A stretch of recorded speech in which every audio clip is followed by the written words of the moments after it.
La chambre ne contient pas de munitions. La culasse, pareil.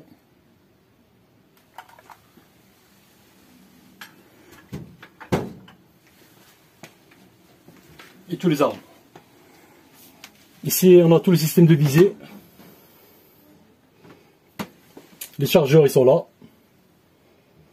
Les armes de poing de compétition pour les 10 mètres, ils sont là. Et un deuxième coffre-fort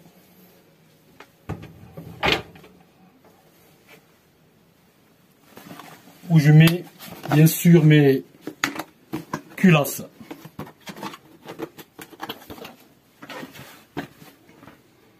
Voilà. Les culasses, ils sont séparés des armes. Donc on peut pas les utiliser immédiatement les armes. Voilà.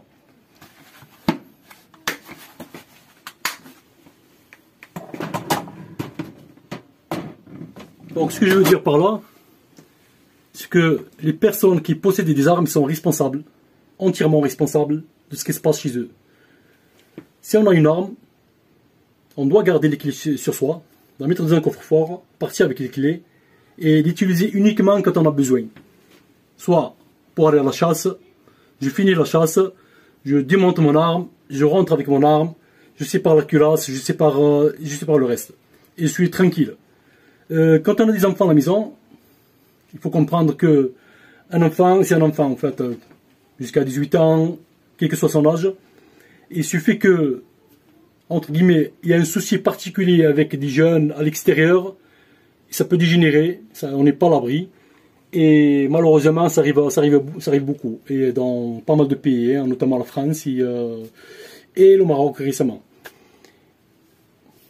Donc, on est responsable de son arme. C'est comme un enfant. Donc, vous ne pouvez pas lâcher un enfant malade, un enfant fatigué dans la rue. Et l'arme, il est pareil. Si on lâche une arme dehors, donc on peut s'attendre qu'à des dégâts. On est responsable. L'État, il n'est pas responsable. L'État, quand il vous fait confiance, c'est à vous de gérer votre arme, c'est à vous de vous mettre en sécurité, vous, vos proches et votre environnement. Voilà. À savoir que, quel que soit le problème venant d'une arme, vous êtes le seul responsable. Vous êtes le seul responsable. L'autorisation délivrée par la préfecture service des armes, il est délivré à la personne qui possède l'arme. Pas à son fils, pas à sa femme, il est délivré à titre personnel. Quelle que soit une arme ou deux armes, c'est personnel. Qui dit personnel, dit responsable de tout ce qui se passe chez soi. Voilà, une chose est claire. Bon, le comportement antisocial, malheureusement, en ce moment, on l'entend de partout, on le voit de partout, on le touche de partout. Il faut surveiller vos enfants, il faut parler avec vos enfants. Et malheureusement, c'est vrai qu'il y a des soucis particuliers donc dans les collèges, les lycées, tout. Il y a toujours cette confrontation entre jeunes. Et si jamais il y a un problème, qu'un jeune vient vous voir, que ce soit autorité compétente, police ou gendarmerie, il faut l'écouter, il faut écouter ces jeunes. Écoutez-les parce que si vous ne les écoutez pas, on n'est jamais victime par hasard. On n'est jamais victime par hasard. Donc tout comportement antisocial, ça peut dégénérer d'autres problèmes. Donc la personne ou l'officier de police judiciaire qui prend l'affaire en compte, ou le jeune en compte, il faut l'écouter. Il faut vraiment l'écouter pour vider ce qu'il a dans le ventre et essayer de vider cette haine qu'il a en soi et de trouver une solution. Parce que ce garçon, s'il avait trouvé quelqu'un qui l'écoutait, je pense qu'il ne passerait pas l'acte. Il ne passerait pas l'acte.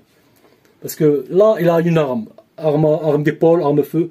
Il aurait pu partir avec un couteau aussi. Hein. Donc, malheureusement pour son père, les chasseurs, donc il a trouvé une carabine ou une fusil de chasse à proximité, ben, il a utilisé ça. Donc, il faut faire très attention. À mon avis, on devrait obliger l'autorité, je parle bien de l'autorité compétente en matière de service des armes, il devrait obliger toute personne possédant une arme à avoir un coffre-fort, je dis bien un coffre-fort à la maison, et les personnes ils doivent partir avec leurs clés. Voilà. Les clés, ne laissez pas les clés à la maison, ne laissez pas les clés aux enfants.